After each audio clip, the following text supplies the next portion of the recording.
എൻ്റെ കർത്താവേ, നിൻ്റെ ഉന്നതമായ നാമത്തിന് സ്വസ്ഥം ചെയ്യുന്നു. കർത്താവേ, നിൻ്റെ വിശുദ്ധ പൗരോഹിത്യത്തെ മഹത്വപ്പെടുത്തണമേ. കർത്താവേ, സഭയിലുള്ള സാന്നിധ്യം ദൃഢമാക്കണമേ.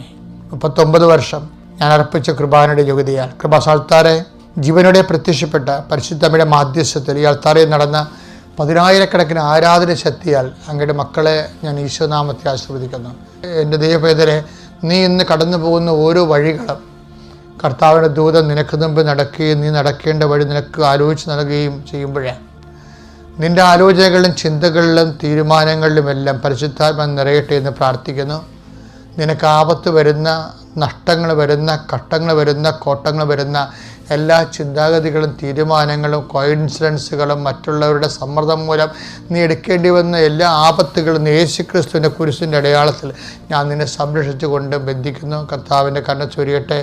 കർത്താവെ, ഇന്ന് നിൻ്റെ പുതുതായിട്ട് നിൻ്റെ ജീവിതവൃത്തിക്കും മേൽഗതിക്കും വേണ്ടി നീ എടുക്കുന്ന തീരുമാനങ്ങൾ, പുതിയ തീരുമാനങ്ങൾ എടുക്കുവാനും പുതിയ നല്ല ബന്ധങ്ങളിലേക്ക് ചെന്ന് ചേരുവാനും കർത്താവ് തന്നെ നിൻ്റെ ജീവിതം ക്രമീകരിച്ച് തരുവാനും കർത്താവിൻ്റെ നാമത്തെ നിന്നെ ഞാൻ ആശീർവദിക്കുന്നു. കർത്താവെ, നിൻ്റെ ഹോംവർക്കുകളാക്കി ഗൃഹപാഠങ്ങളായിട്ട് നീ നീക്കി വച്ചിരിക്കുന്നത് ഇന്ന് ചെയ്തു തീർക്കേണ്ട കാര്യങ്ങൾ, കണ്ടുമുട്ടേണ്ട വ്യക്തികൾ, ചെയ്തു തീർക്കേണ്ട കാര്യങ്ങൾക്കും കണ്ടുമുട്ടേണ്ട വ്യക്തികൾക്കും കർത്താവിൻ്റെ കരുണയും കൃപയും നിനക്കുണ്ടാവട്ടെ എന്ന് പ്രാർത്ഥിക്കുന്നു. സാമ്പത്തിക മേഖല തകർച്ചയിലായിരുന്ന അവസ്ഥ, ജീവിത ചെലവ് പോലും എങ്ങനെ നിർവഹിക്കുന്നവർക്ക് വിഷമിക്കുന്നവർ, ജോലി സംബന്ധമായ പ്രതിസന്ധി കുടുങ്ങിയിരിക്കുന്നവർ, സർവീസ് സംബന്ധമായ പ്രതിസന്ധി കുടുങ്ങിയിരിക്കുന്നവർ, അതങ്ങനെയുള്ള എല്ലാ മക്കളെയും സമർപ്പിച്ച് പ്രാർത്ഥിക്കുന്നു. അതിൽ നിന്നെല്ലാം ദൈവമാതാവിൻ്റെ പ്രത്യേകമായ പരിപാലനയിൽ നിനക്ക് വിടുതൽ ലഭിക്കട്ടെ എന്ന് പ്രാർത്ഥിക്കുന്നു.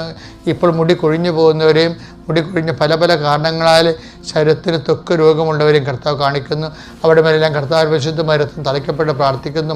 വിട്ടു മാറാത്ത തലവേദനയും കണ്ണിന് കാഴ്ച മങ്ങുന്ന അവസ്ഥയും മൂക്കിന് ദശ വളരുന്ന അവസ്ഥയും അങ്ങനെയുള്ള എല്ലാ ആന്തരിക സിസ്റ്റുകൾ, പാങ്ക്രിയാസിൻ്റെ രോഗങ്ങൾ, കരരോഗങ്ങൾ, കിഡ്നി രോഗങ്ങൾ, അതുപോലെയുള്ള ആന്തരിക അവയവത്തിൻ്റെ രോഗങ്ങളെ കർത്താവിൻ്റെ വിശുദ്ധമായ രക്തത്താൽ കഴുകപ്പെട്ട് പ്രാർത്ഥിക്കുന്നു. വിവാഹം ഒത്തുവരാത്തൊരു വിവാഹം താമസിക്കുന്നവർ, ചെയ്തുപോയി നടന്ന വിവാഹത്തിൻ്റെ മേലും പരസ്പരം അകന്നു താമസിക്കുന്നവരെല്ലാം ഐക്യപ്പെടുവാനും, മക്കളില്ലാത്തവരും ഗർഭിണികളായിട്ടുള്ള അമ്മമാരും ഗർഭസ്ഥ ശിശുക്കൾക്ക് പ്രയാസങ്ങളുള്ളവരും എല്ലാം സമർപ്പിച്ച് പ്രാർത്ഥിക്കുന്ന കർത്താവിൻ്റെ തിരുമുറിവാൾ വലതുകരം ആണിപ്പെടുന്ന അത്ഭുതകരം ഗർഭിണികളെ വയറിൽ കർത്താവ് സ്പർശിക്കട്ടെ. അമ്മയും കുഞ്ഞും ആരോഗ്യത്തോടെ ഇരിക്കുവാനും, ആരോഗ്യമുള്ള കുഞ്ഞിനെ പ്രസവിച്ച് അമ്മയും കുഞ്ഞും ആരോഗ്യത്തോടെ വന്ന കർത്താവിന് നന്ദി പറയുവാനും ദൈവത്തിൻ്റെ നാമത്തിൽ ഞാൻ നിന്നെ ആശീർവദിക്കുന്നു. നിൻ്റെ രോഗങ്ങൾ, നിൻ്റെ ഡോക്ടർ, നിന്നെ ചികിത്സിക്കുന്ന ഡോക്ടറിനെ ആശീർവദിക്കുന്നു. നീ കഴിക്കുന്ന മരുന്നിനെ ആശീർവദിക്കുന്നു. എൻ്റെ കർത്താവിൻ്റെ ഉന്നതമായ നാമത്തിൽ നിൻ്റെ പരീക്ഷകളെ ആശീർവദിക്കുന്നു. നിനക്ക് നിൻ്റെ റിസൾട്ടിനെ വരാൻ പോകുന്ന റിസൾട്ട്